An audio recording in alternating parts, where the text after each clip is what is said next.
Bapak Ibu, saya hari ini sebagai moderator juga. Assalamualaikum warahmatullahi wabarakatuh. Selamat siang, salam sejahtera untuk kita semua. Yang menanti Bapak Bambang Saputra dari LKPP, Bapak Ibu peserta kelas MS diskusi siang hari ini. Kita hari ini akan diskusi mengenai peraturan petunjuk teknis ya, Perpres 46 tahun 2025. Bagaimana peraturan petunjuk teknisnya yang tampaknya sekarang baru ada SE-nya ya. SC1 tahun 2025. Itu yang saya ketahui. Mungkin Pak Bambang bisa mengupdate kalau memang ada perkembangan peraturan-peraturan teknisnya maupun aplikasinya. Baik, Bapak Ibu, kita dengan ucapan Bismillahirrahmanirrahim, kita mulai aja. Silakan Pak Bambang untuk mempresentasikan. Terima kasih. Baik, terima kasih Pak Muji. Bismillahirrahmanirrahim. Assalamualaikum warahmatullahi wabarakatuh. Selamat siang, salam sejahtera untuk kita semua. Bagaimana kabarnya Bapak Ibu sekalian? Ya, semoga selalu diberikan kesehatan, keselamatan, rezeki yang berlimpah dan berkah gitu ya. Oke, tadi seperti Pak Muji sudah sampaikan bahwa siang hari ini kita akan melihat ya update terakhir terkait apa nih petunjuk teknis ya, kemudian peraturan turunan daripada peraturan Presiden ya nomor 46 tahun 2025 yang merupakan perubahan kedua dari Perpres 16 tahun 2018. Baik, Bapak Ibu sekalian, seperti yang kita ketahui bersama ya bahwa bulan Mei kemarin sudah terbit Perpres 46. Nah, ini merupakan perubahan kedua yang apa ya, ya cukup lumayan juga ya, banyak ya kalau kita lihat dari banyaknya apa namanya peraturan-peraturan berubah, kurang lebih ada 61 poin perubahan, baik yang sifatnya minor atau memperkuat gitu ya. Bahkan ada beberapa juga yang cukup berbeda gitu dari 16 ya, Perpres 16, Perpres 12 dan seterusnya. Ya salah satunya yaitu mekanisme penguatan katalog ya, yang cukup drastis juga nih, yang tadinya katalog itu sifatnya sunnah lah gitu ya, atau salah satu metode yang biasa kita gunakan dalam proses pengadaan barang jasa pemerintah. Nah, di Perpres 46 sudah diwajibkan. Kalau diwajibkan saja mungkin nggak terlalu banyak isu ya. Nah, ini permasalahannya ada, bukan permasalahan nih. Salah satu poin paling penting di katalog juga. Nah, di katalog saat ini juga sudah apa namanya Perpres juga sudah mengatur bahwa bukan hanya barang, jasa lainnya dan pekerjaan konstruksi, namun untuk jasa konsultan juga nanti, nah ini sudah dapat dilakukan purchasing via katalog gitu. Nah, sehingga bagaimana mekanismenya gitu ya, bagaimana cara belanjanya konsultan ini di katalog ya, itu yang memang perlu diatur lebih lanjut gitu. Begitupun untuk mekanisme pelibatan Pokja di dalam katalog. Yang selama ini Pokja hanya ngurusin soal tender saja ya dan seleksi. Nah, untuk yang di Perpres 46, Pokja pun memiliki kesempatan untuk melaksanakan proses e-purchasing dengan metode non pembelian langsung atau metode mini kompetisi. Nah, apakah nanti dibatasi antara PPK dan Pokja gitu ya, bagaimana pembatasannya gitu. Nah, memang ini yang kita tunggu-tunggu nih dalam bentuk petunjuk teknisnya. Demikian juga untuk tadi ya, untuk jasa konsultan. Nah, kira-kira apakah kita bisa langsung pilih saja nih konsultan gitu ya? Apalagi kalau konsultan ini banyak cabangnya kan ya Pak ya. Ada yang perorangan, kemudian ada apalagi badan usaha, ada yang konstruksi, ada yang non konstruksi. Apakah nanti diberlakukannya sama atau seperti apa? Yang biasanya kalau konsultan ya seperti metode pada tender atau seleksi ya. Kalau pekerjaan konstruksi mungkin kita bisa melakukan evaluasi teknis khususnya lebih sederhana gitu ya. Kemudian untuk proses kualifikasinya pun seperti itu. Nah, yang di mana hal tersebut agak berbeda nih dengan konsultan ya, di mana proses kualifikasinya cukup signifikan ya. Nah, apakah mungkin kita melakukan kualifikasi konsultan hanya tinggal pilih saja gitu ya, tinggal negosiasi saja. Nah, ini rasanya kalau untuk badan usaha cukup-cukup riskan juga nih gitu. Nah, sambil-sambil kita menunggu ya petunjuk teknisnya. Nah, ini sekarang hari ini saya akan mengupdate ya hal-hal apa saja sih yang sudah ready ya terkait sehubungan dengan peraturan turunan atau petunjuk teknis dari Perpres 46 tahun 2025. Izin untuk share screen.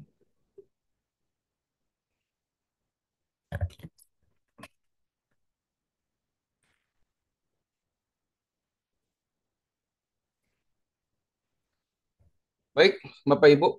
Jadi sebagaimana apa namanya sudah berbunyi ya di Peraturan Presiden Nomor 46 tahun 2025 bahwa untuk ketentuan lebih lanjut tentang hal-hal ya yang ada di dalam Perpres 46 mulai dari jenis dan uraian barang jasa, kemudian ada pelaku pengadaan ya sampai di apa tuh di huruf W ya tentang layanan penyelesaian sengketa kontrak. Nah, semua ini ya itu nanti akan ditetapkan dengan peraturan kepala lembaga atau dalam bentuk peraturan lembaga gitu ya. Nanti kita tunggu saja apakah nanti perka ya, tapi kalau dari pengalaman-pengalaman sih mestinya dari perlem dulu ya, peraturan lembaga LKPP dulu. Nah, untuk peraturan lembaga LKPP sendiri sebetulnya sudah keluar satu nih ya, perlem LKPP ya, nomor 2 tahun 2025. Nah, itu tata cara tentang pelaksanaan penunjukan langsung. Nah, itu ya.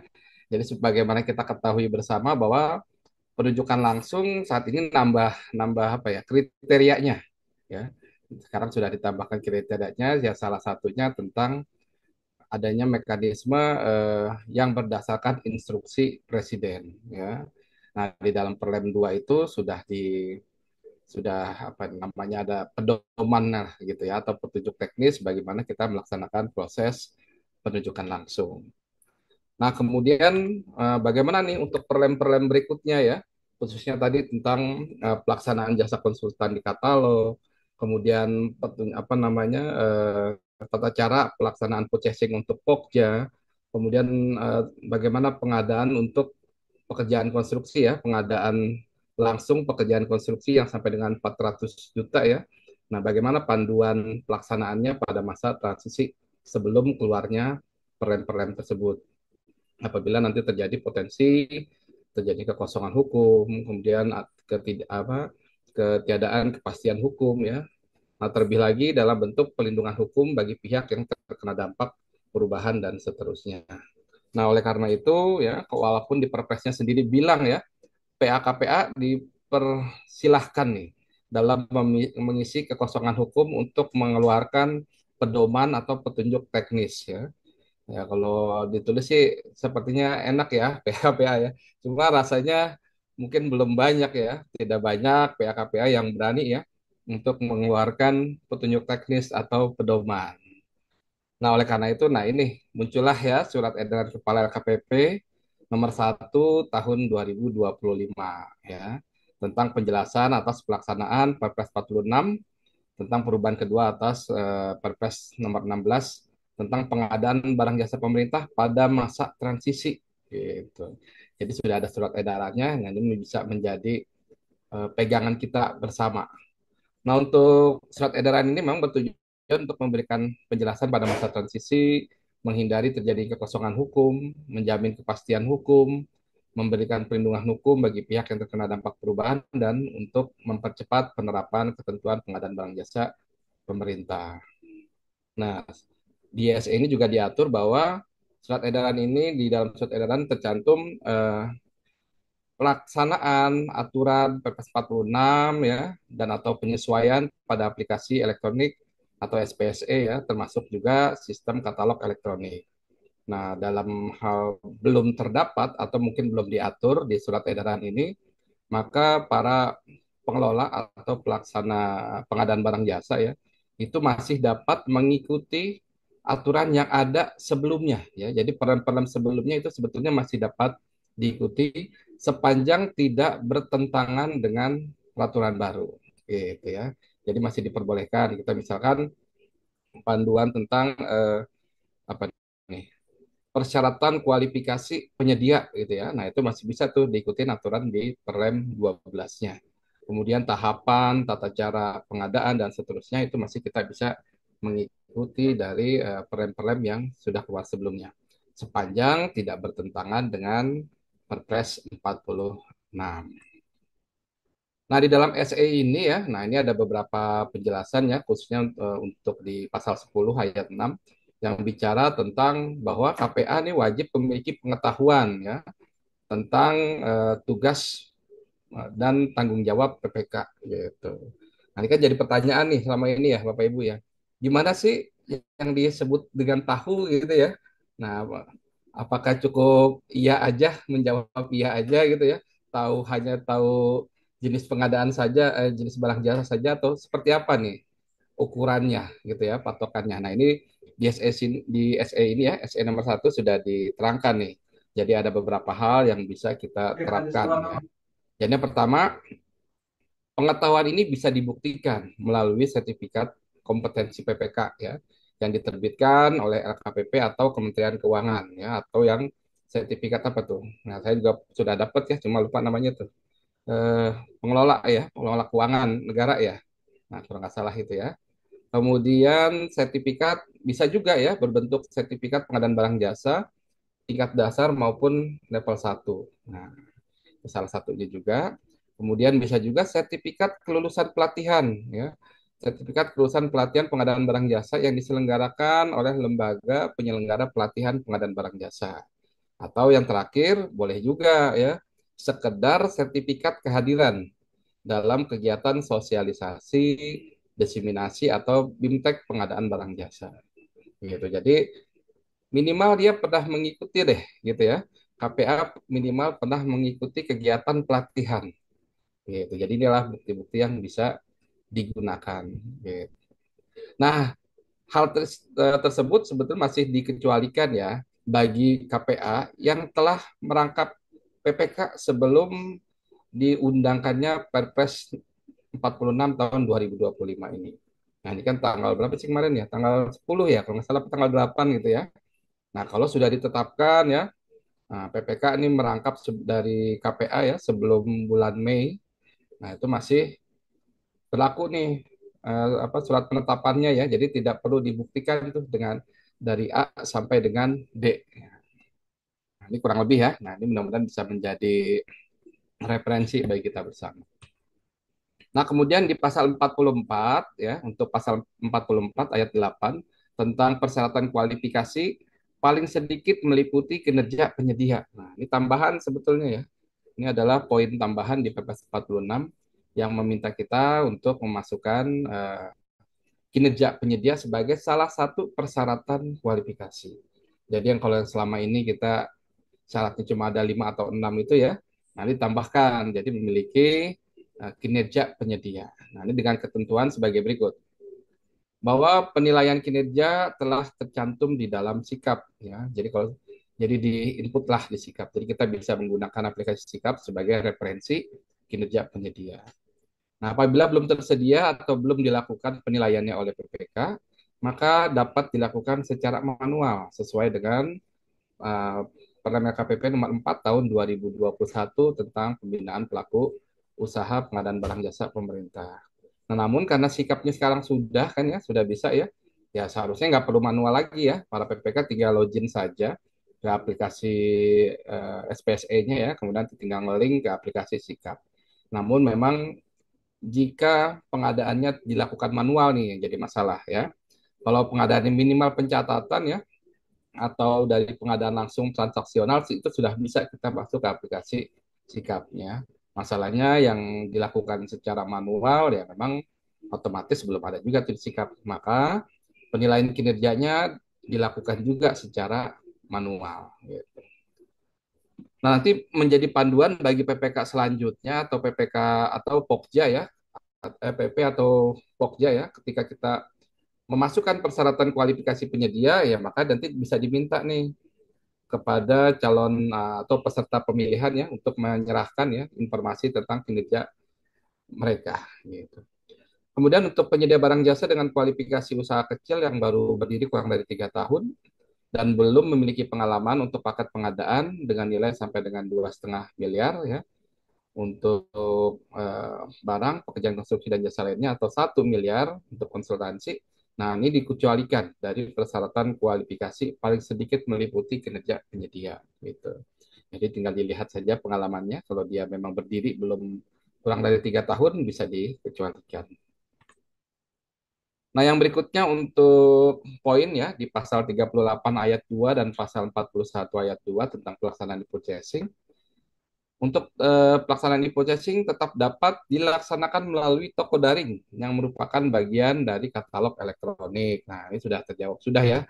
Kalau ditanya, Pak, masih boleh nggak kita pakai toko daring? Masih boleh nggak kita belanja di Indo Trading, di MBIS gitu ya? Ya, asal melalui toko daring LKPP, asal melalui bela pengadaan LKPP, ya monggo silakan. Nah, itu masih diperbolehkan. Nah, jadi menegaskan ya bahwa toko daringnya nggak hilang, ya. Namun selama toko daring belum menjadi bagian dari katalog, nah itu bisa dilaksanakan toko daring yang saat ini sudah ada. Gitu ya, silakan diperbolehkan. Nah, berikutnya untuk pelaksanaan PBJ ya, yang melalui swakelola dan penyedia yang dilakukan melalui SPSE. Ini ada beberapa hal ya yang sudah dapat difasilitasi oleh SPSE dan ada juga yang belum. Nah, beberapa di antaranya yaitu, nah, sini ya penjelasannya dapat dilaksanakan setelah petunjuk teknis dan fitur telah tersedia pada SPSE. Jadi apa-apa saja yang sudah tersedia apa-apa saja yang belum. Nah, ini kurang lebih ya. Satu untuk penerapan persyaratan pemilik manfaat, nih, ya. Atau itu yang berhubungan dengan apa nih? Jika ada pengurus ya, pengurus atau direksi ya atau komisaris yang berhubungan langsung ya atau bisa menentukan mengendalikan perusahaan ya. Nah, kemudian mendaftarkan pada 2 paket yang sama nih ya. Nah, itu sudah bisa ya di apa namanya dilakukan di SPSE ya. Jadi nanti SPSE juga sudah menampilkan jika ada dua apa nih, ada pengurus dari 2 perusahaan yang sama mengikuti suatu tender yang sama nih. Nah, itu akan kelihatan tuh. Misalkan ada tender A gitu ya, perusahaan satu dan perusahaan dua, nih pengurusnya salah satunya yang mirip nih namanya nih, NIK-nya ada sama. Nanti ya, di aplikasi SPSE juga akan sudah menandakan tuh ya. Nah, ditandain merah. Nah, tinggal nanti pengambilan keputusannya dikembalikan ke Pokja.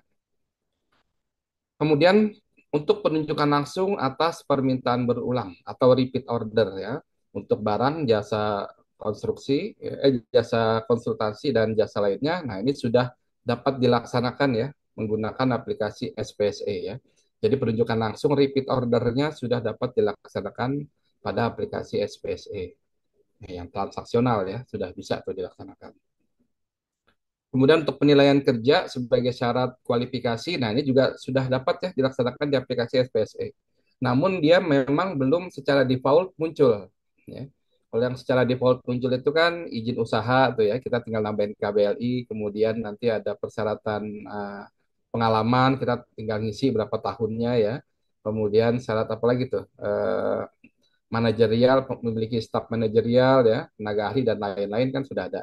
Nah, namun untuk yang proses kinerja ya, nanti ada tombol tambah. Nanti tinggal bisa di sana tinggal diklik saja tombol tambahnya. Silakan ditambahkan persyaratan kinerja penyedianya ya. Itu sudah dapat dilaksanakan di aplikasi SPSE. Nah, kemudian untuk pelaksanaan e-purchasing ya, dilaksanakan oleh Pokja pemilihan. Nah, ini saat ini masih belum bisa dilaksanakan ya, yang belum bisa dilaksanakan di aplikasi katalog. Demikian juga untuk pelaksanaan purchasing untuk jasa konsultansi, nah ini juga belum bisa ya di katalognya ya. Pelaksanaan e-purchasing pada swakelola serta pelaksanaan e-purchasing dengan mini kompetisi yang memperhitungkan preferensi harga ya. Jadi yang 6 dan 4 sampai 6 ini belum difasilitasi atau belum ada fiturnya di dalam aplikasi katalog. Namun khusus yang untuk preferensi harga sebetulnya sudah ada ya, tapi hanya belum untuk yang pekerjaan konstruksi. Nah, kalau yang untuk pekerjaan konstruksi, nah itu sedang dalam proses penyesuaian mekanisme preferensi harganya, ya, HEA-nya dan seterusnya. Nah, kemudian untuk pasal 27 tentang kontrak ya, Nah, untuk penggunaan jenis kontrak sendiri dalam aplikasi SPSE sebetulnya belum difasilitasi ya untuk kontrak-kontrak yang baru ya. Apa namanya, kontrak kinerja, kemudian kontrak modifikasi turnkey ya. Nah, itu memang belum terdapat di aplikasi SPSE gitu. Namun demikian, Bapak Ibu ya, selaku nanti apa namanya PPK ya, waktu milih persiapan pengadaan kan sudah milih tuh jenis kontraknya apa gitu ya. Namun tidak masalah tuh, tetap bisa silahkan nanti pilih aja salah satu, karena nanti yang dijadikan panduan atau dijadikan ketetapan ya, jenis untuk jenis kontraknya itu dicantumkan di dalam dokumen rancangan kontrak ya. Jadi di dokumen rancangan kontrak ya itu sudah terstate bagaimana atau apa jenis kontrak yang akan digunakan. Apakah lamsam, turnkey, modifikasi turnkey, atau kontrak berbasis kinerja. Gitu. Jadi walaupun pilihannya memilih yang lamsam gitu ya, namun yang dijadikan patokan adalah yang tertulis pada dokumen rancangan kontrak. Nah, kemudian berikutnya untuk pasal 1 ya, angka 40A ya, kemudian pasal 38 huruf B dan ayat 8 yang mengatur tentang pengadaan langsung pekerjaan konstruksi ya. Di mana kita ketahui bersama ya sekarang untuk pekerjaan konstruksi saat ini sudah bisa dilaksanakan pengadaan langsungnya hingga 400 juta rupiah ya. Nah, untuk pengadaan langsung konstruksi ini, nah ini sudah dapat ya dilaksanakan di aplikasi SPSE, Bapak Ibu ya. Jadi silakan jika memang mau melaksanakan proses pengadaan langsung sampai 400 juta rupiah gitu ya. Nah, namun nanti pada disirupnya harus dirubah dulu metodenya ya. Jadi sirupnya harus direvisi dulu di rumah metodenya yang tadinya mungkin menggunakan metode tender ya. Nah, silakan nanti dirubah menjadi metode pengadaan langsung gitu. Karena kalau untuk apa namanya, kalau belum dirubah ya maka nanti di aplikasi SPSE-nya tidak akan tertarik ya. Jadi diupdate dulu, dirubah dulu, revisi, kemudian nanti diumumkan oleh KPA. Nah, kemudian silakan nanti tarik di aplikasi SPSE. Apabila belum tertarik ya, biasanya dia 1 kali 24 jam tuh setelah diumumkan ya. Jadi setelah diumumkan 1 kali 24 jam baru dapat ditarik atau bisa muncul di aplikasi SPSE gitu. Jadi jangan tiba-tiba kita ya sekarang mau kita umumkan ya, baru mau dirubah nih apa namanya sirupnya. Karena kalau dirubahnya dadakan ya seperti tahu bulat itu ya. Nah, ini belum bisa nih ya, belum bisa diangkat. Jadi diangkatnya itu 1 kali 24 jam ya, pastikan seperti itu. Nah, itu untuk pengadaan langsung pekerjaan konstruksi ya. Nah, kemudian untuk pelaksanaan penunjukan langsung ya, untuk pelaksanaan penunjukan langsung. Nah, ini dia yang diatur di dalam pasal 44 ayat 3 huruf C ya. Nah, untuk mekanisme atau apa namanya tahapannya ya, tahapan pengadaan penunjukan langsung kan saat ini sudah menggunakan mekanisme pasca kualifikasi ya. Nah, untuk tahapan ini memang di aplikasi SPSE-nya belum tersedia untuk yang tahapan pasca kualifikasi gitu. Jadi di aplikasi SPSE yang ada sekarang, nah itu masih menggunakan metode pra-kualifikasi ya tahapannya. Nah, untuk tahapan penunjukan langsung sendiri, nah ini sudah diatur di Perlem 2 tahun 2025 ya. Jadi kurang lebih ini nih tahapannya. Mulai dari undangan penunjukan langsung, kemudian ada pemberian penjelasan, penyampaian dokumen kualifikasi dan dokumen penawaran ya. Jadi pasca nih sekaligus ya. Kemudian ada pembukaan dokumen kualifikasi dan dokumen penawaran. Kemudian kita lakukan proses evaluasi kualifikasi, administrasi teknis dan harga ya, jadi sekalian. Nah, bebas ya, mau yang mana dulu nih kita melaksanakannya. Kemudian mekanisme pembuktian kualifikasi kepada calon penyedia, kemudian ada klarifikasi dan negosiasi teknis dan harga, penetapan dan pengumuman, kemudian ada proses review laporan hasil penunjukan langsung, ada penetapan surat penunjukan penyedia barang jasa atau SPPBJ, dan yang terakhir adalah tahapan penandatanganan kontrak ya. Jadi kurang lebih memang mengikuti metode pasca kualifikasi. Nah, kemudian bagaimana dong pelaksanaannya Pak untuk penunjukan langsung ini gitu ya. Nah, untuk metode penunjukan langsung ini maka dapat digunakan atau menggunakan fitur pencatatan ya pada aplikasi SPSE oleh PPK. Nah, jadi dilaksanakan dulu metode apa ini namanya penunjukan langsung dengan pasca kualifikasi secara manual ya melalui tahapan-tahapan tadi yang sudah diatur DSE ini atau di Perlem 2 tahun 2025. Nah, ketika nanti sudah dapat pemenangnya ya, sudah tanda tangan kontrak, bahkan sudah sampai realisasi ya. Nah, silakan nanti hasil penunjukan langsung dan realisasinya disampaikan melalui aplikasi SPSE melalui fitur pencatatan ya. Jadi tahapannya PPK menggunakan fitur pencatatan dalam hal fitur penunjukan langsung yang menggunakan metode pasca kualifikasi sesuai pasal 44 ya, apabila memang belum tersedia nih yang real time-nya.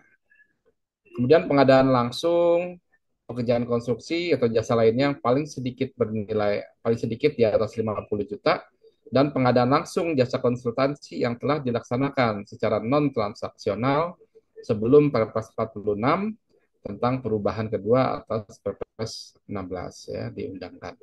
Jadi silakan bisa dilakukan proses fitur pencatatan. Nah, namun perlu diingatkan ya bahwa untuk pengadaan langsung ya yang nilainya di atas 50 juta di Perpres sudah dicantumkan ya bahwa wajib menggunakan transaksi Yonal ya. Kecuali ya memang belum dapat dilaksanakan ya di aplikasinya gitu. Jadi silakan Bapak Ibu untuk jasa pelaksanaan pengadaan langsung ya yang sudah dilaksanakan yang masih manual nih Bapak Ibu ya. Pengadaan langsung jasa konsultansi yang dilakukan secara manual sebelum keluarnya Perpres 46 ini wajib nih dicatatkan ya melalui aplikasi SPSE dengan fitur pencatatan. Gitu. Berarti yang dari bulan apa nih? Dari bulan Januari ya sampai dengan bulan April ya.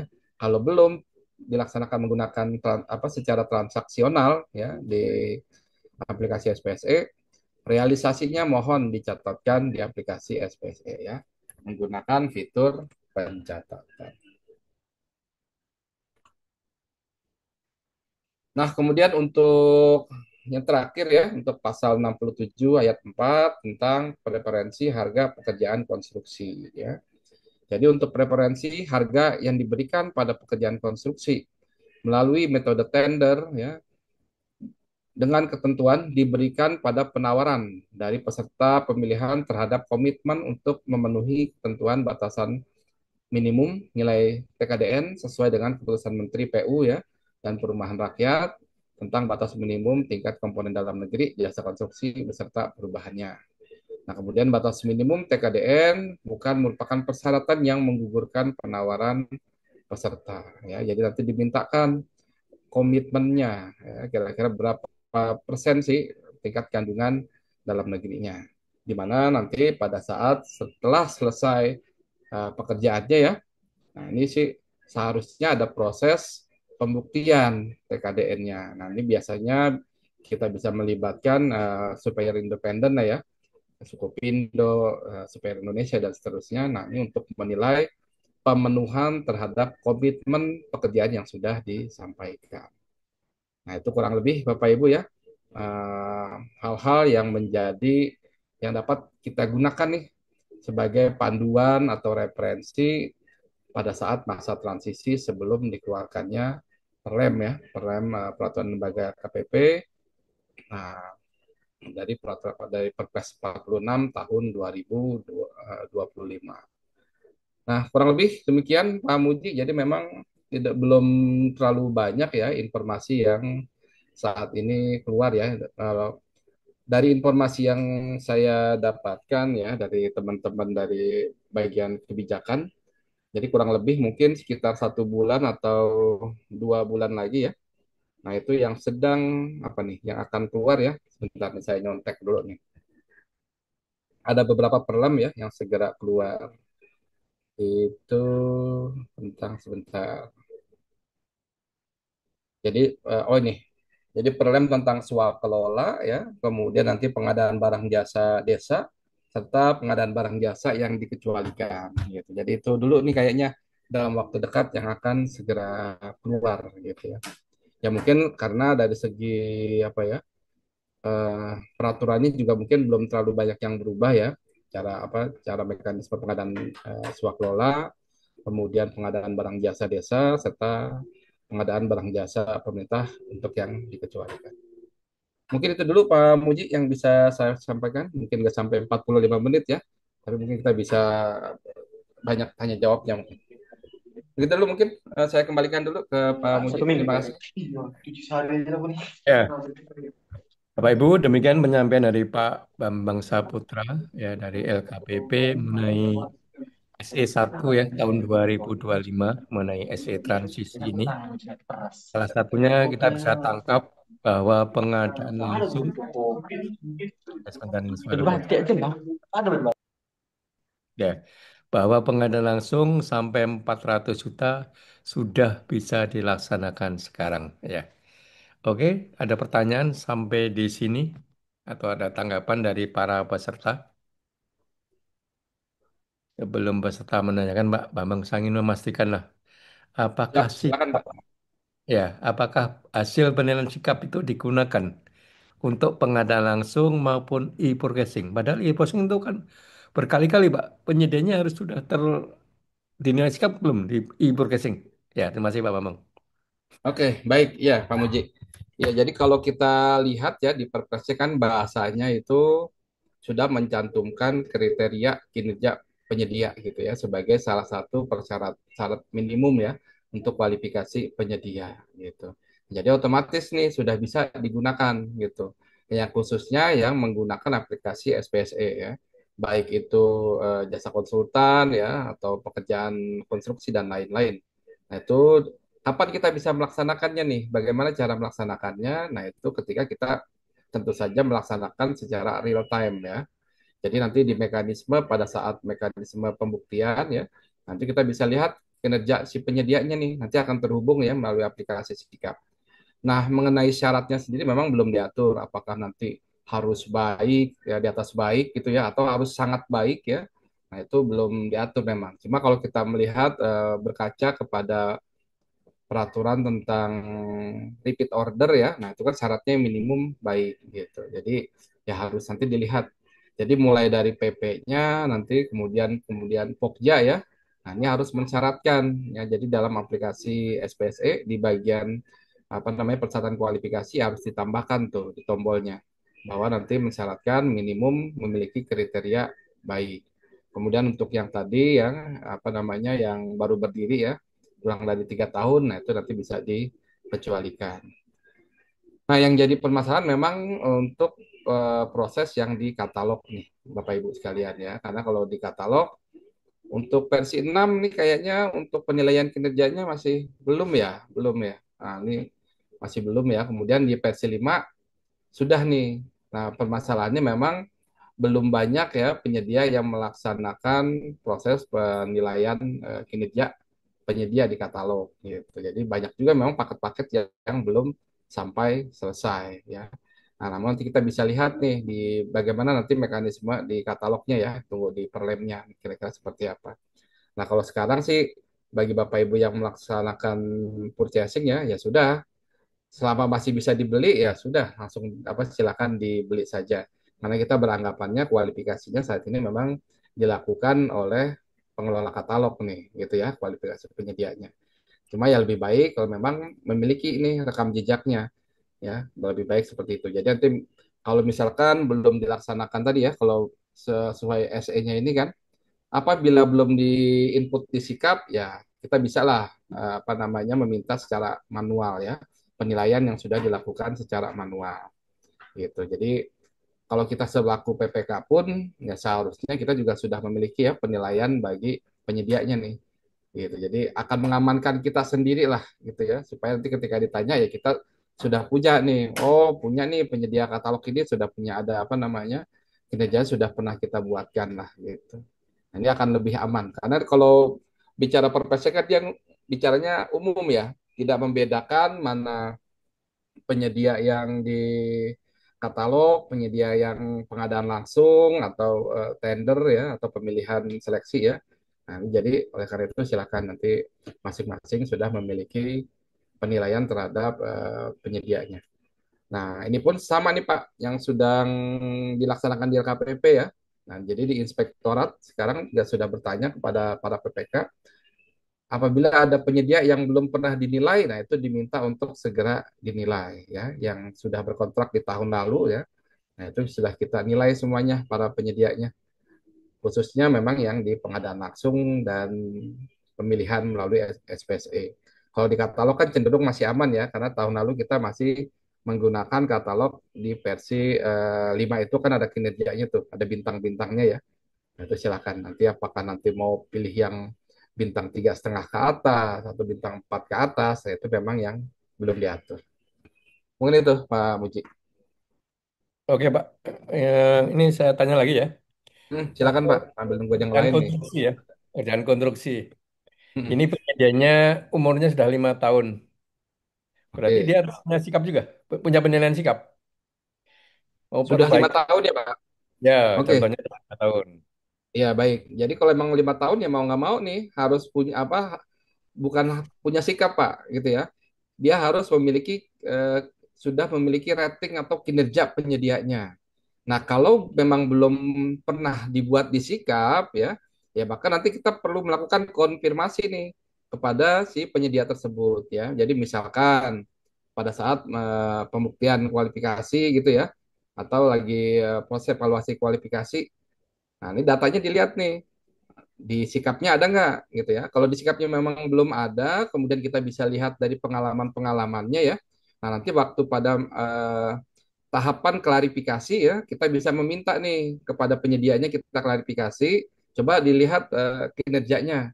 Apakah nanti diminta dari PPK sebelumnya? Nah, itu silahkan monggo. Jadi nggak apa namanya, tidak harus yang disikap, Pak. Jadi kalau berdasarkan SE ini boleh yang manual, gitu ya. Nah, ini yang nomor dua nih. Jadi masih boleh untuk penilaian yang manual, gitu. Nah, tapi harus ada nih, gitu ya. Jadi ini buat pegangan para pokja pada saat nanti melakukan proses evaluasi eh, pemilihan di tender, gitu ya. Demikian, Pak Muji. Menegaskan kembali ya. Yang e-pricing pun sebenarnya diperlukan ya. Penilaian Perlukan. sikap.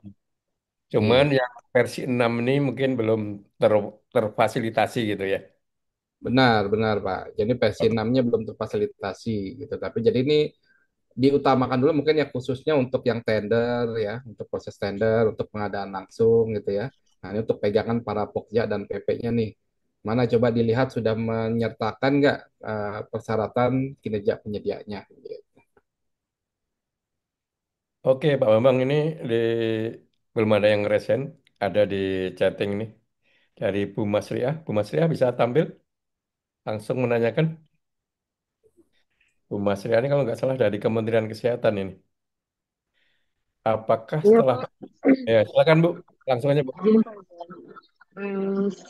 Sore Pak, mau menanyakan Pak, izin kalau di purchasing, apakah PPK harus melakukan review kembali Pak?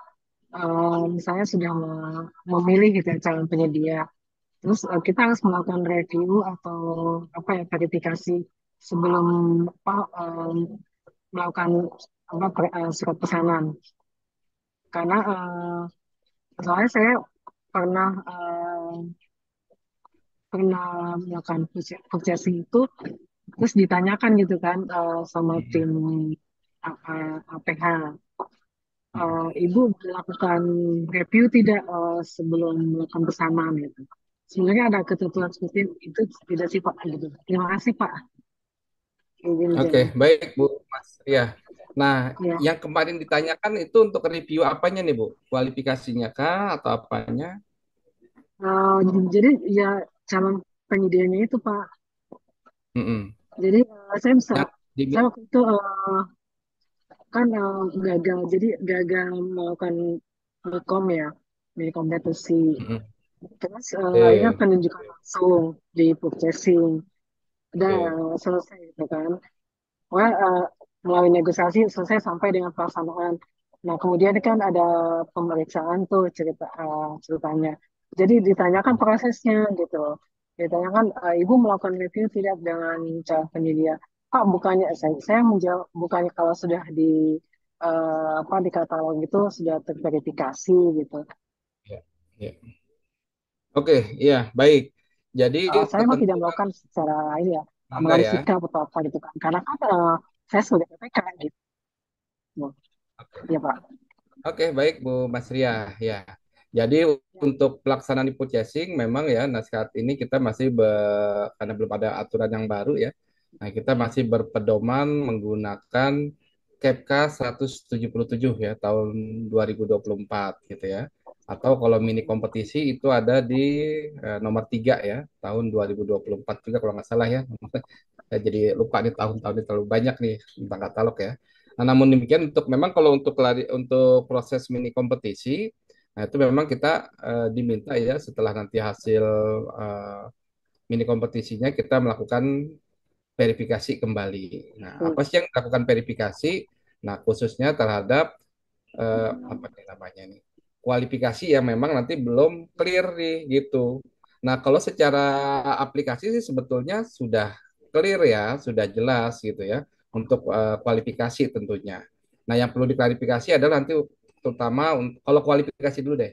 Kualifikasi yang paling perlu kita lakukan klarifikasi atau verifikasi kembali adalah mengenai daftar hitamnya gitu ya. Nah, khawatirnya kan pada saat penyedia menayangkan ya, dia belum daftar hitam nih. Tapi setelah nanti dia ikut mini kompetisi, kemudian nanti mungkin kita tentukan sebagai pemenang, tiba-tiba dilalah di tempat ada apa namanya, dia masuk ke dalam daftar hitam gitu. Jadi sebelum tanda tangan kontrak ya pastikan bahwa memang dia tidak masuk ke dalam daftar hitam.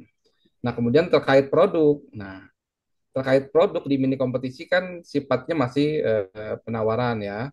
Nah, nanti bisa juga diklarifikasi kembali ini, benar nggak ini produknya ya? Maksudnya apa namanya spesifikasinya? Kalau memang ada sesuatu yang janggal, yang perlu diklarifikasi, monggo saja. Tapi itu menurut saya sih bukan suatu kewajiban ya, namun itu malah justru bentuk upaya kita memastikan bahwa memang barang jasa yang apa nih akan kita kontrakkan yaitu sesuai dengan kebutuhan kita. Lebih ke sana sih memastikan itu gitu. Tapi kalau yang kualifikasi tadi memang lebih dekatnya di cenderungnya ke yang daftar hitam tadi untuk memastikan itu, Mas Ria. Demikian Ibu. Jadi tidak, berarti Pak sebenarnya tidak harus kan sudah terverifikasi di sistem ya Pak ya. Betul, betul, betul. Jadi dia memang seharusnya sudah terverifikasi ya. Kalau secara ketika dia mengikuti mini kompetisi kan sebetulnya artinya dia secara Iya, KBLI-nya sudah sesuai gitu ya. Kemudian iya. kategorinya pun sudah ya. Jadi harusnya sih tidak ada lagi yang perlu dilakukan. Cuma memang kalau bahasa Buji di SE3-nya ya, nah ini memang melakukan klarifikasi kembali. Nah, ya silakan aja kalau memang bentuknya memang klarifikasi kan bukan sesuatu yang namanya ini klarifikasi nih, bukan verifikasi gitu ya. Jadi sesuai dengan kebutuhan kita. Begitu Bu Mas ya. Oh, satu lagi Pak, kalau apa kita Mikom di atas 1 miliar belum bisa ya Pak di versi 6 ya Pak. Mm-mm. Soalnya kemarin Bagaimana Ibu? saya memilih produk maksudnya untuk pengadaan jasa lainnya. Mm-mm. Kebetulan nilainya itu di atas 1 miliar. Itu langsung Oke, ditolak oleh sistem. Memang belum bisa ya Pak.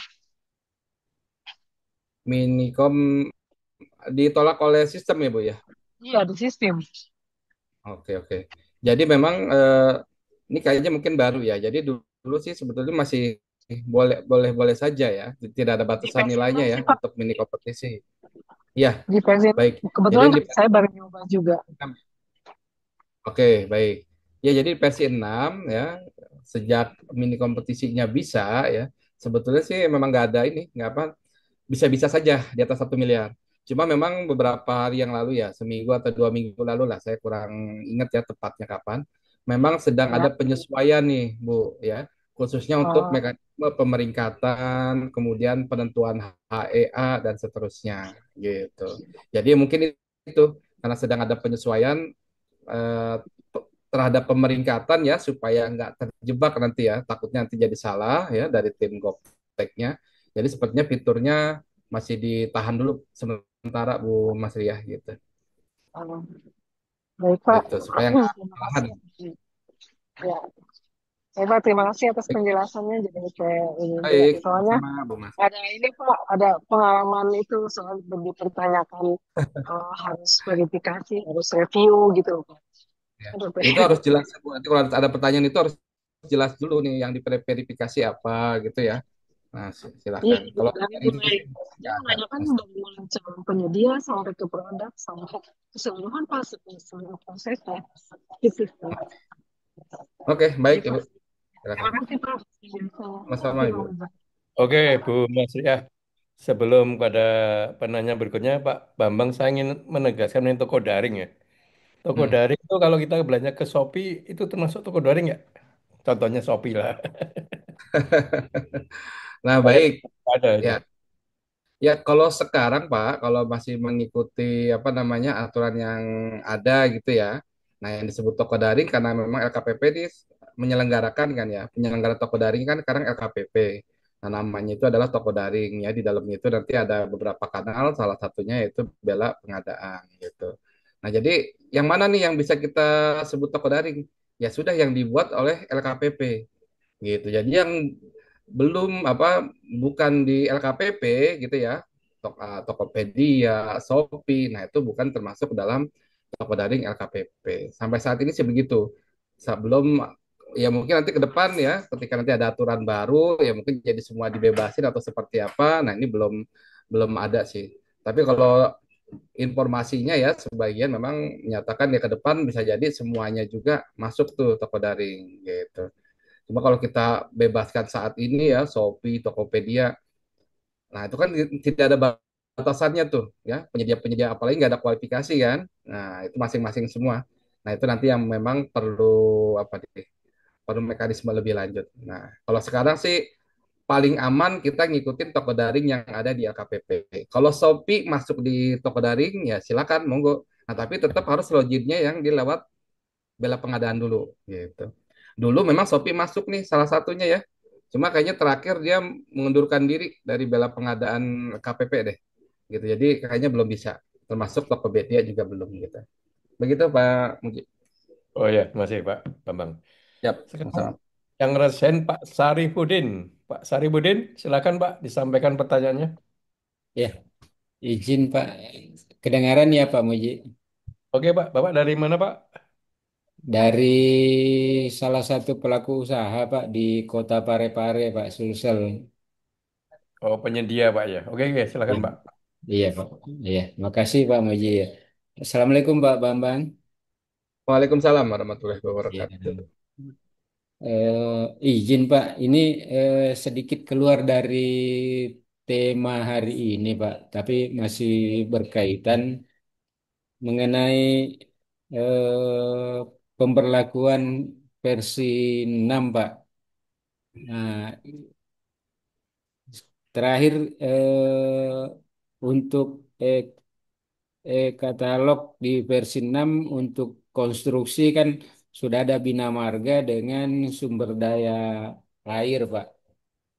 Nah, dengan adanya dua kategori itu Pak, apa secara otomatis sudah langsung berfungsi Pak dan bisa dilakukan untuk transaksi Pak atau masih uji coba atau gimana Pak? Nah, izin karena saya sudah mencoba untuk mengisi produk-produk di Bina Marga. Ada beberapa item-item pekerjaan Pak yang belum ada. Saya lihat itu yang masalah, terutama misalnya di sistem manajemen keselamatan konstruksinya. Nah, itu kan memang sebenarnya SMKK itu tersendiri, Pak. Dia keluar dari kategori bina marga maupun sumber daya air itu. Tapi setelah kita buka lebih rinci, itu ada beberapa item yang belum ada. Nah, mohon pencerahan ini Pak Bambang, apakah memang sudah bisa dipakai untuk versi 6 ini atau baru sekedar ditampilkan saja Pak? Makasih Pak. Assalamualaikum warahmatullahi wabarakatuh. Waalaikumsalam warahmatullahi wabarakatuh. Ya, baik. Terima kasih, Pak Sarifudin. Jadi memang saat ini untuk beberapa pekerjaan konstruksi sudah masuk ya di katalog versi 6 ya, Bina Marga. Kalau nggak salah satunya jalan nih Pak ya. SDA kayaknya belum deh, sumber daya airnya belum gitu ya. Nah, karena memang ada permasalahan non teknis ya, masih mencari kurator Pak gitu. Nah, Tapi rumah dinasnya untuk dipakai untuk apakah apa? produknya sudah bisa dibeli atau belum ya? Saat ini harusnya kalau sudah tayang sudah dapat dibeli Pak, ya sudah dapat diklik, dapat diproses dan seterusnya gitu ya. Namun untuk kategorinya memang belum semua tersedia ya, jadi memang bertahap nih Pak untuk kategori-kategorinya. Dan kalau apa ya, saya dengar dengar juga sih ya, memang beberapa kategori yang sedang tayang saat ini dalam proses apa nih namanya monitoring gitu ya. Mungkin dirasakan ada beberapa KBLI yang kurang pas ya, kurang cocok, atau mungkin juga ada beberapa yang memasukkan kategorinya tidak pada tempatnya.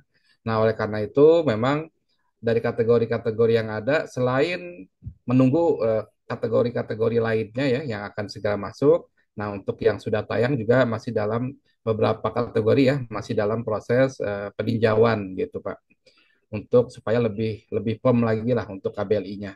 Namun selama memang produknya masih tayang ya, seharusnya sih tidak ada isu untuk dilakukan pembelian, bisa dibeli Pak. Cuma mekanisme yang digunakan adalah metode negosiasi. Kalau untuk metode mini kompetisinya, nah itu memang saat ini belum dapat dilaksanakan mini kompetisi untuk pekerjaan konstruksi. Begitu Mas Saripudin. Oke ya Pak Saribudin. Eh, iya Pak, izin nambahkan sedikit ya Pak Muji ya. Oke, keren. Iya. Eh, ini kan antara versi 6 sama versi 5 Pak. Ini Ya, kan beda ya Pak. Maksudnya meskipun saya lihat bisa migrasi Pak, produk kita yang kemarin ditayang di versi 5 itu bisa dimigrasi ke versi 6 Pak. ya. Nah, tapi kalau misalnya saya input eh, apa apa namanya produk di versi 6, Mm-mm, lalu kemudian ada yang mau belanja menggunakan versi 5 Pak, mm-mm. apa saya tetap harus nginput di versi 5 Pak, atau yang versi 6-nya itu bisa terbaca di versi 5 Pak? Iya Pak, makasih Pak. Oke, terima kasih Pak Herkudin. Jadi antara versi 5 dan versi 6 itu terpisah Pak gitu. Jadi apa namanya, memang di versi 5 itu ada yang bisa dimigrasikan ya. Nah, itu untuk memudahkan kita menginput produknya. Ya, walaupun nanti dimigrasikan tetap masih perlu kita adjust ya. Nempatin kategorinya disesuaikan dengan yang versi 6. Kemudian nanti atribut-atributnya juga dilengkapi supaya cocok dengan ekosistem di versi 6 gitu. Nah, kemudian bagaimana di versi 5? Nah, selama di versi 5-nya belum ditutup ya, masih bisa diklik tombolnya, masih bisa dibeli. Nah, itu masih bisa artinya. Nah, kalau nanti ada, kalau di versi 6 karena belum lengkap ya, mungkin pembeli bingung ya Pak ya. Di versi 6 nih kebutuhannya dia 1000 item. Tapi yang ada mungkin baru 500 item nih. 500 item ini masih ada di katalog versi 5 gitu ya. Ya monggo nanti mekanismenya apakah melalui dua katalog gitu ya. Jadi nanti ada dua surat pesanan, atau kalau yang 500 dari versi 6-nya masih ada di versi 5 sebenarnya nggak masalah ya. Boleh-boleh juga tuh. Nah, pokoknya bagi kita ya selaku pelaku pengadaan, ketika batasannya itu adalah aplikasi, Pak. Selama dia belum ditutup, selama masih tombolnya aktif, bisa dibeli ya, sampai terbit surat pesanan, ya silakan saja ya. Jadi apa namanya, tidak usah diturun tayangkan gitu. Kecuali memang udah nggak bisa dibeli nih. Jadi kan mau nggak mau ya Pak ya. Gitu. Tapi kalau ditanya apakah bisa nih koneksi yang versi 6 ke versi 5, nah ini mohon maaf nggak bisa gitu. Jadi memang ya otomatis kalau terpisah ya barangnya ya harus dibeli di masing-masing, yang di versi 5 dan di versi 6. Gitu Pak Saripudin. Oke ya, baik. Terima kasih Pak Bambang. Eh, Sama-sama. ya, izin Pak Muji dilanjut Pak. Makasih Pak. Ya, terima kasih Pak Sarudin dengan pertanyaan Pak Saribudin. Berarti kita harus memperhatikan perkembangan fitur ya, perkembangan aplikasi. Semoga semakin lengkap. Kita ikutilah perkembangannya. Ya. Berikutnya dari Pak Sangaji. Silakan Pak Sangaji disampaikan pertanyaannya. Baik, Assalamualaikum warahmatullahi wabarakatuh. Izin Pak Muji, profil saya tidak bisa ditampilkan ini gangguan pada LED post. LED. Baik, Pak Bambang, izin juga. Saya ingin mengajukan apa namanya semacam ya, pertanyaan atau pernyataan juga bisa ini Pak. Terkait dengan yang Dari dijelaskan Pemda tadi. mana Pak? Dari Pemda Ya mana? Pak, dari SBT Pak Seram Maluku. Oh, jauh sekali Pak Bambang nih. Silakan Ya. lanjut. Baik, Pak Bambang terkait dengan pengangkatan KPA ini Ya. yang merangkap sebagai PPK sebagaimana diperjelas dalam SE LKPP 1 2025 ini sudah dapat kita lihat pengetahuan KPA itu kan tertuang dalam 4 poin tadi.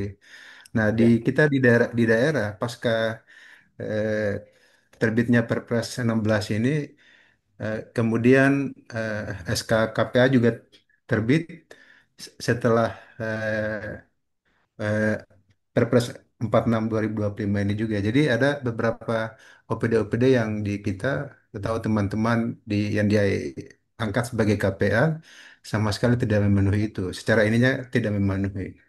Eh, Ya.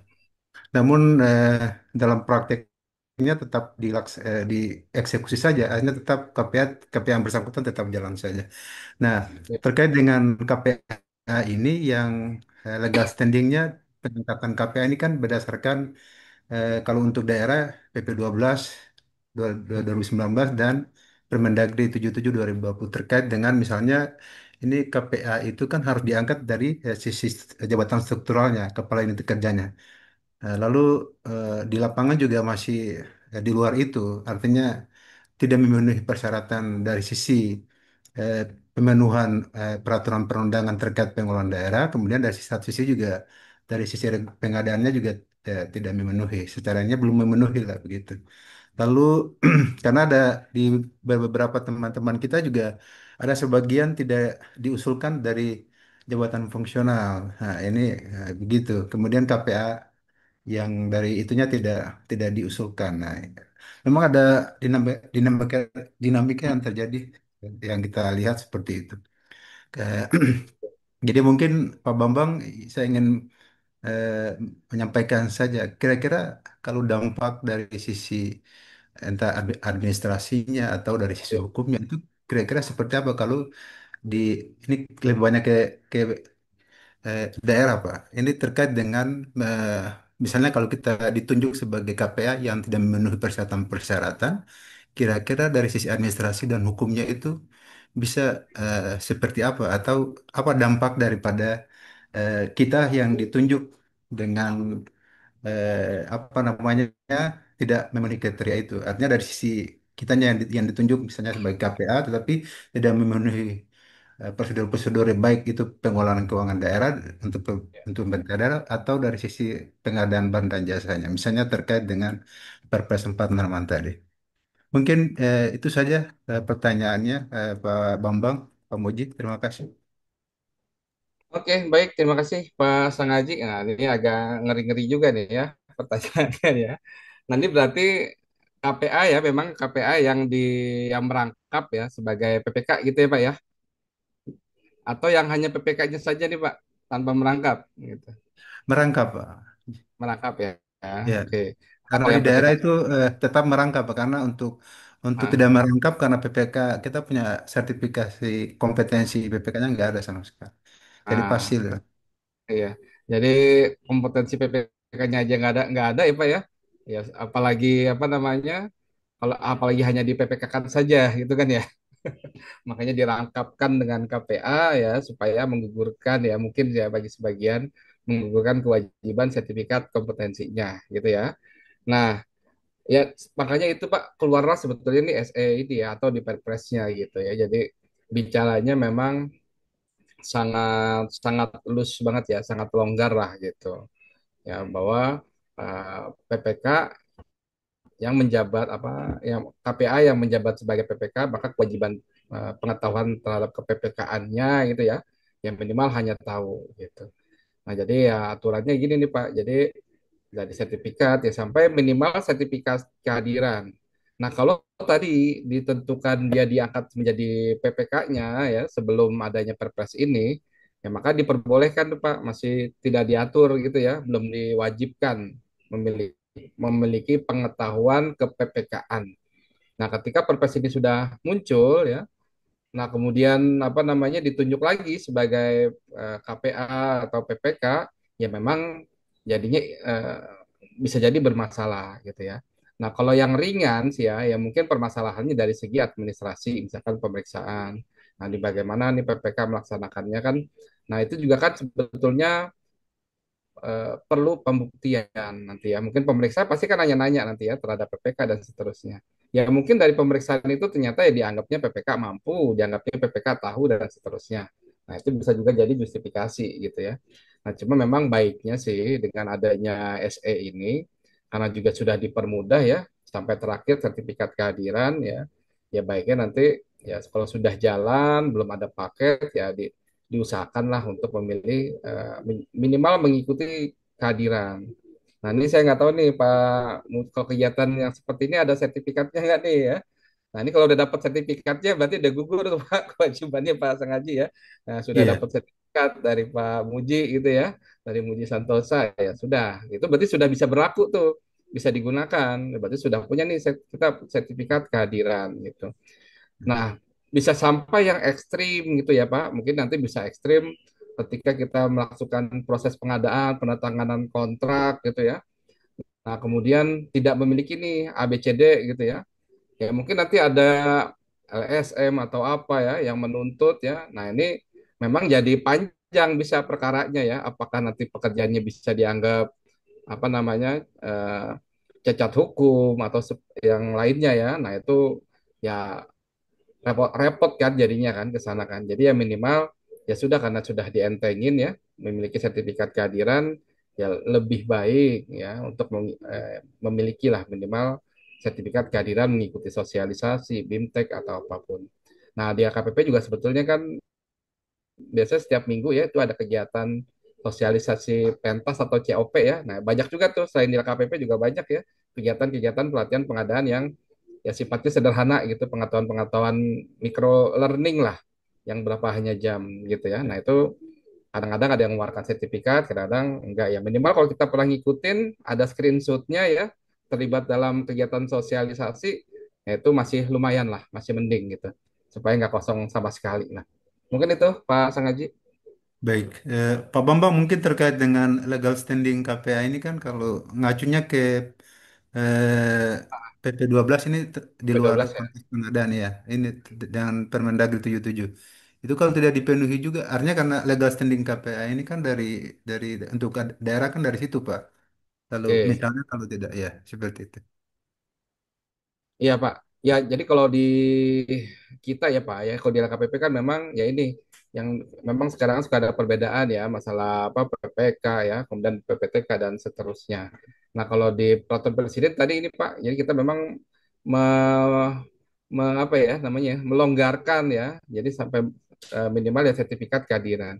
Kalau dari PP 12-nya sendiri apa Pak yang ada potensinya apa Pak? Misalnya Potensi apa namanya diusulkan perbedaannya Pak? ya usulan KPA-nya kan tidak mematuhi misalnya sebagai kepala unit kerja. Ini kan dalam masih ada dinamika-dinamika pasca ini. Jadi ada teman-teman juga di proses di pengangkatan KPA-nya itu kan eh, dari fungsional begitu, tidak Oh, sebagai oke, unit bukan kerja. struktural gitu ya, Pak. Ya, Kalau di PP 12-nya harus dari struktural ya gitu ya, Pak ya. ya, sepertinya begitu karena ini legal standing KPA kan. Oke, baik ya. Memang ya mohon maaf Pak, saya memang belum apa tidak Ya, begitu mengetahui ya Pak ya di PP ya, 12-nya ya. 12. Cuma memang kalau di aturan pemerintah ya untuk KPA, PPK ya untuk Perpres ini memang tidak diatur Iya. sedemikian ya Pak ya, tidak sampai harus struktural atau fungsional sih gitu. Nah, nanti coba deh kalau ada informasi terupdate ya, nanti coba saya nanti informasikan lewat Pak Muji gitu ya Pak. Ya, terima kasih Pak Bambang. Baik, sama-sama Pak Sangaji. Ya. Masih, Pak Bambang atas jawabannya. Jadi sederhana aja kan, Perpres minta KPA yang menjadi PPK memiliki pengetahuan pengadaan. Dan ada relaksasi yang keempat, boleh apa dengan mengikuti Sertifikat hadir. sosialisasi. Jadi Sertifikat. dibuatkan sosialisasi untuk abutin Bapak selesai itu sebenarnya 2 jam gitu. Betul, betul. Lewat Zoom, selesai lewat Zoom ya. Sudah dikembangkan seperti itu. Ya.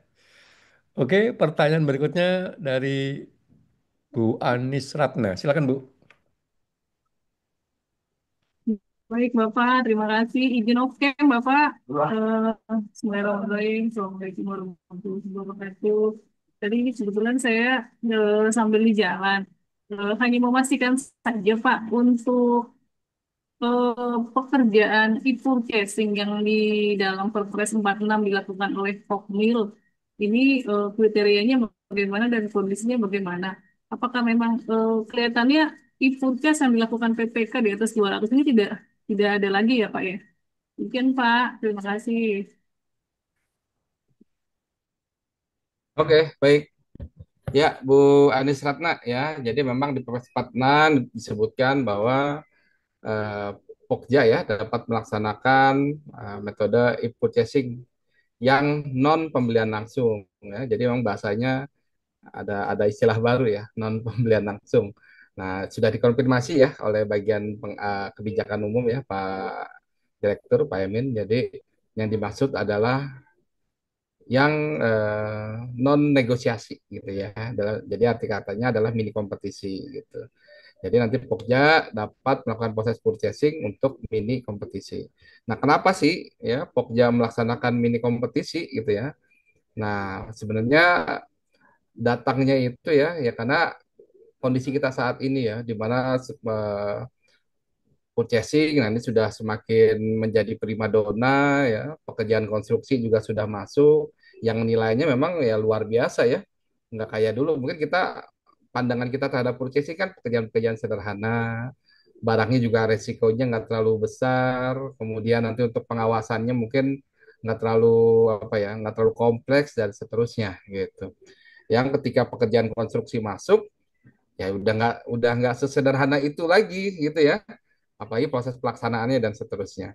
Nah, sehingga ketika semua proses jadinya kan dilaksanakan oleh PPK nih, perencanaan oleh PPK, pemilihan penyedia oleh PPK, yang nilainya bisa tak terbatas ya, purchasing kan bisa sampai ratusan miliar tuh ya, mau berapapun lah gitu ya, oleh PPK juga, kemudian nanti pelaksanaan kontraknya, pengendaliannya oleh PPK juga, pengawasannya oleh PPK juga ya. Nah, ini sangat berat nih beban PPK-nya gitu kan. Satu beban apa namanya secara beban ya pasti PPK berat gitu ya, banyak bebannya. Kedua, dari segi apa akuntabilitasnya pun jadinya berkurang ya karena tidak ada proses counterparty gitu ya. Di mana satu orang yang memegang kekuasaan terlalu banyak. Iya, kalau misalkan PPK-nya apa nih berintegritas ya, yang dikhawatirkan ya justru PPK menjadi apa ya, jadi boneka aja nih nanti kan, nah ini kan berbahaya. Oleh karena itu ya kita kembalikan lagi ke terahnya sehingga ya kita libatkan Pokja di dalam purchasing. Nah, untuk berapa mekanismenya, apakah PPK nanti kalau apa konstruksi harus PPK atau konsultan yang atau konstruksi atau konsultan itu ada di Pokja. Nah, saat ini memang belum keluar aturan di perlemnya gitu. Nah, namun demikian PPK tetap nanti memiliki masih berperanan juga nih ya. Jadi masih dapat kalau di Perpres ya PPK masih melaksanakan proses e-purchasing di atas 200 juta gitu. Jadi masih oleh PPK. Nah, tinggal nanti metodenya. Apakah ketika mini kompetisi harus Pokja atau itu menjadi opsi juga ya, bisa di Pokja atau bisa di PPK, atau apakah nanti ada batasan nilainya gitu ya. Kalau nilai sekian harus Pokja, harus mini kompetisi. Nanti kita tunggu nih di apa namanya prem yang akan keluar ya. Ya saya sebenarnya sudah dapat sedikit lah ya kisi-kisi, cuma ya kayaknya kalau belum keluar belum pantas ini saya sampaikan ya. Jadi ditunggu aja. Cuma pada dasarnya kita menginginkan yang terbaik untuk semua pihak ya supaya PPK juga tadi tidak memiliki beban yang terlalu tinggi ya, khususnya apalagi menanggung resiko yang terlalu tinggi lah. Jadi berbagi eh, tanggung jawab. Kalau lebih begitu Bu. Tapi jadi masih bisa nanti PPK melakukan proses purchasing ya. Gitu. Oke, berarti Oke, belum ada batasannya ya Pak ya? belum Belum ada batasan. ada yang diatur ya. Oke, terima kasih Pak Bambang. Sama-sama Bu Anisata.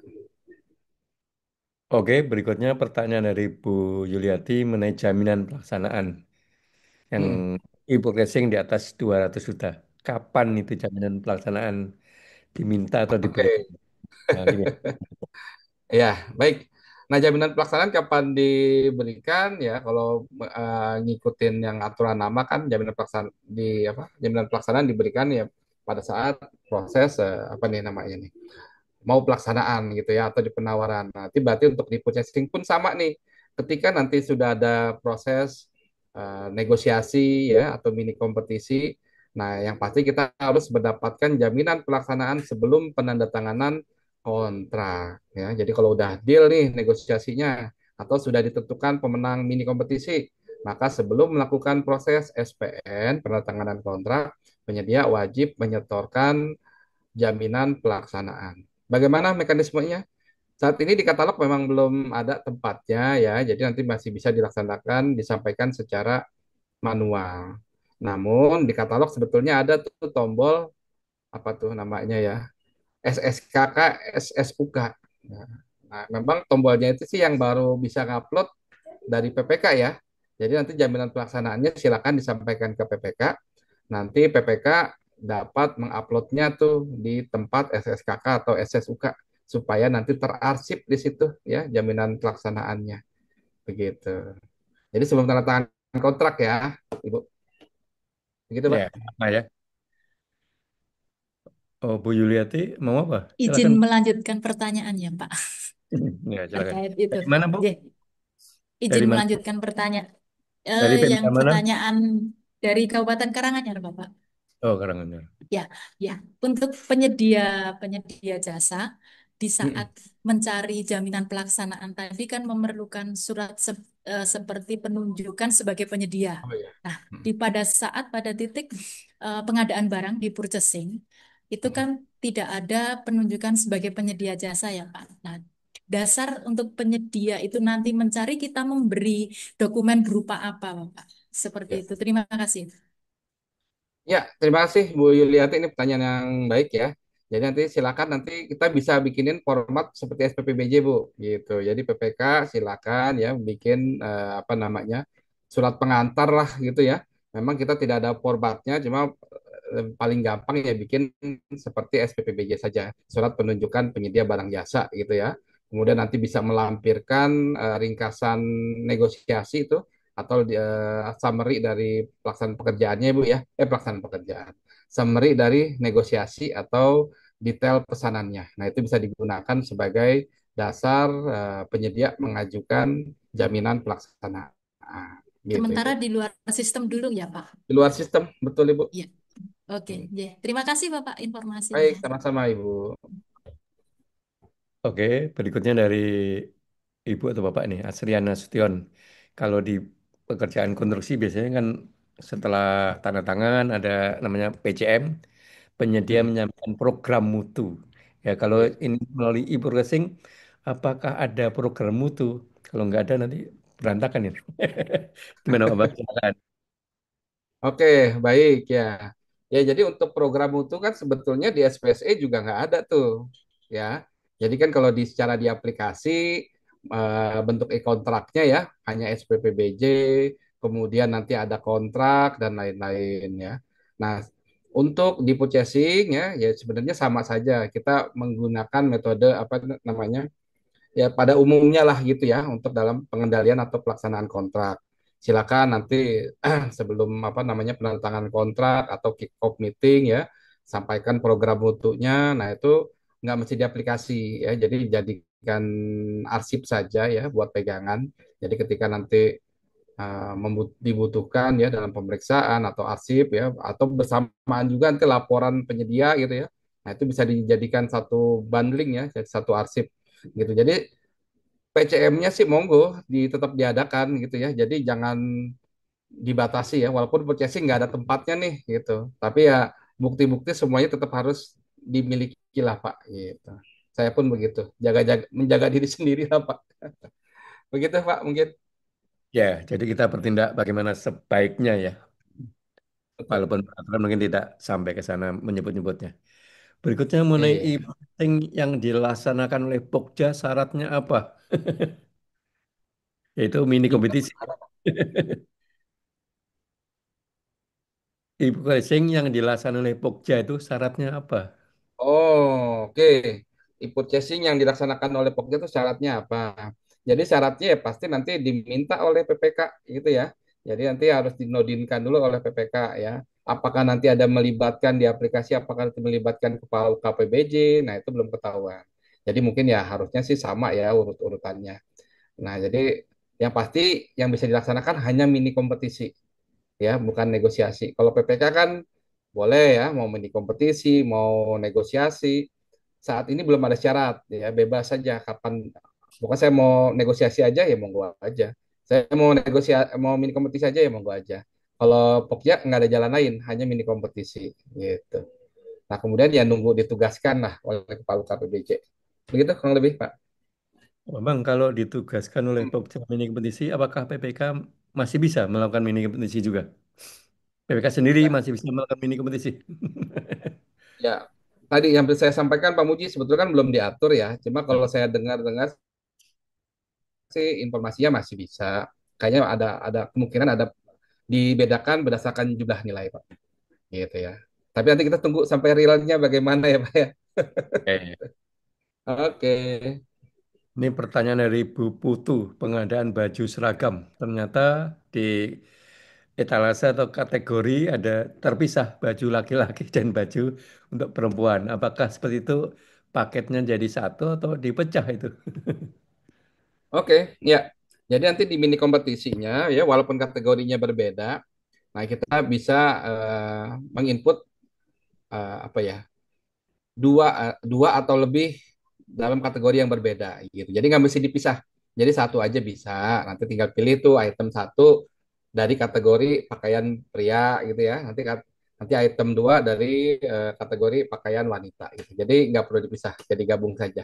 Begitupun nanti oh ya tinggal kita yang menentukan nanti itemize atau enggak gitu ya. Kalau mau itemize ya berarti bisa dapat banyak penyedia. Tapi kalau misalkan digabung ya nanti satu penyedia aja gitu supaya nggak repot lah begitu. Berikutnya dari Anis Liando, dalam ini kompetisi, apakah menyampaikan jaminan penawaran? Ya, asli atau upload? Nah, terutama kalau kompetisi di atas 10 miliar ya. Jaminan penawaran Iya, kan iya, hanya iya. di konstruksi ya. Itu di-upload atau Iya, aslinya nah, gitu. iya juga ya. Ini untuk pekerjaan konstruksi ya, ada apa namanya? Ada jaminan penawaran ya. Jadi kalau versi 5 kayaknya belum ada ya. Ya sudah nanti jaminan penawaran pasti masih kalau misalkan apa konstruksi di atas 10 miliar, kalau di aplikasinya belum ada ya manual berarti sampaikan Ya. ke PPK gitu ya. Bahaya juga ya jaminan penawaran semua orang orang bisa lihat ya. Taruh di apa? Taruh di foto gitu ya. Nah, jangan paling kemungkinan sih nanti pada saat klarifikasi bisa jadi ya, pada saat klarifikasi nanti PPK atau Pokja meminta jaminan penawarannya. Gitu, Pak. Ya, ya, oke. Jadi disampaikan aja lah aslinya. Kalau memang ada. Aslinya dong, aslinya. Sekarang dari Pak Alim Bahari, Wakatobi, Sulawesi Tenggara. Silakan Pak Alim. Izin Pak Muji, Pak Bambang, terima kasih Silakan, atas Pak. ya, waktu dan kesempatannya. Terkait ini Pak, izin terkait surat edaran nomor 1 tahun 2025 ini Pak, terkait TKDN Pak, yang ingin saya tanyakan. Ini TKDN Pak, apakah ini udah nanti dimuat di dalam Dokpil Pak atau gimana? Kan ini kalau di tender Pak ada harus dimasukkan preferensi harga. Tapi dia nggak menjadi penggugur, tapi ini kan jadi penilai nanti Pak untuk menentukan urutan pelaku usaha nanti yang melakukan penawaran di tender. Jadi ini Pak, apakah nanti pada saat dibuat dok pilihnya ini oleh Pokja Pak, ini harus sudah dicantumkan Pak atau seperti apa? Sama ini juga tadi Pak, sama kualifikasi penyedia ini nantinya dicantumkan di Dokpil dan di kualifikasi di LPC atau gimana Pak? Ya, mohon penjelasannya Pak. Terima kasih Pak. Oke, Assalamualaikum baik. warahmatullahi Ya. wabarakatuh. Ya. Waalaikumsalam warahmatullahi wabarakatuh. Ya, terima kasih Pak Alim. Nah, terkait TKDN kan sepertinya belum banyak yang berubah ya. Jadi kalau yang apa namanya terkait yang 40% ya. Kemudian kalau belum ada yang 40% asal di atas 25 ya. Nah, itu sudah ada jatuh hukum wajib. Nah, itu secara implementasinya dia akan lebih mudah di katalog gitu ya, bukan di tender. Nah, kalau tender bagaimana? Ya kalau tender kita masih menggunakan yang mekanisme HEA-nya, kan kita nggak minta produk ya kalau di tender ya Pak ya, kita minta spek. Nah, penyedia yang menawarkan produknya. Ketika nanti ada yang di atas 1 miliar, ya sudah kita perhitungkan HIA-nya saja, begitu. Lebih ke sana sih. Nah, mau konstruksi maupun yang barang ya. Nah, kalau konstruksi bentuknya nanti lebih ke komitmen kan. Nah, berapa nih persen komitmen ya, kemudian nanti preferensinya Bahwa tadi sudah berapa sangat persen. jelas disampaikan kebutuhan data untuk pengelolaan dalam bentuk kajian nanti yang di. Oke, Oke, sip. lanjut. Nah, kemudian yang kedua tadi soal apa tadi Pak? Izin Pak Halim jadi blank ya. Kinerja penyedianya Pak tentang itu Oh iya, apakah ya, dicantumkan ke betul. Dukcapil nantinya Pak sama di atau LPC atau gimana Pak Iya, untuk betul Pak Halim. Jadi nanti untuk kinerjanya dicantumkan di apa lembar kualifikasi ya Pak ya. Jadi persyaratan kualifikasinya ditambahkan untuk kinerja penyedia. Nah, tinggal disyaratkan apakah kinerjanya mau yang baik atau yang sangat baik gitu ya. Kalau dari perpresnya belum keluar sih minimum sangat baik gitu ya. Jadi minimal kayak sih baik.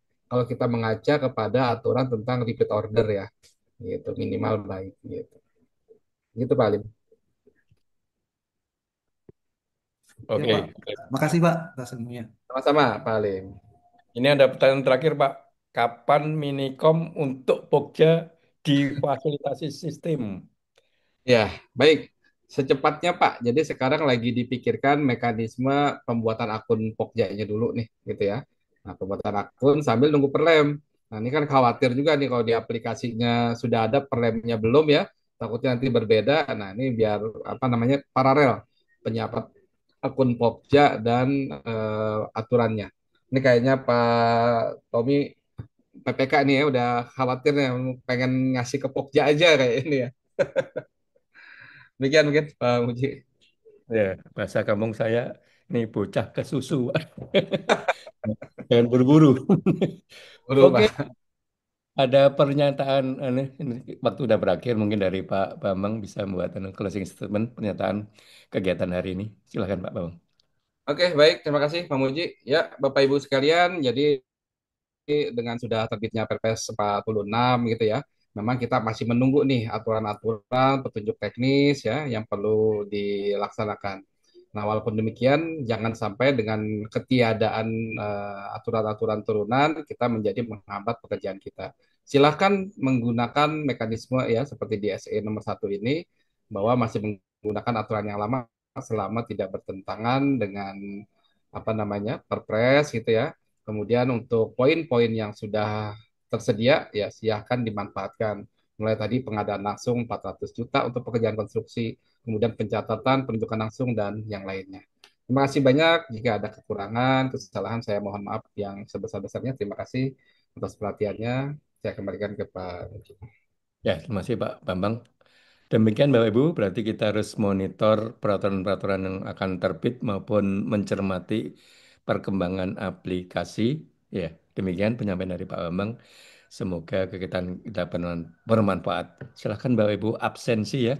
Dan kita berjumpa lagi nanti hari Senin insya Allah dengan pembahasan penerapan TKDN berdasar Perpres 46 tahun 2025 dengan narasumber Bapak dengan Ibu Dr. Indrani ya dari Kementerian Pendidikan.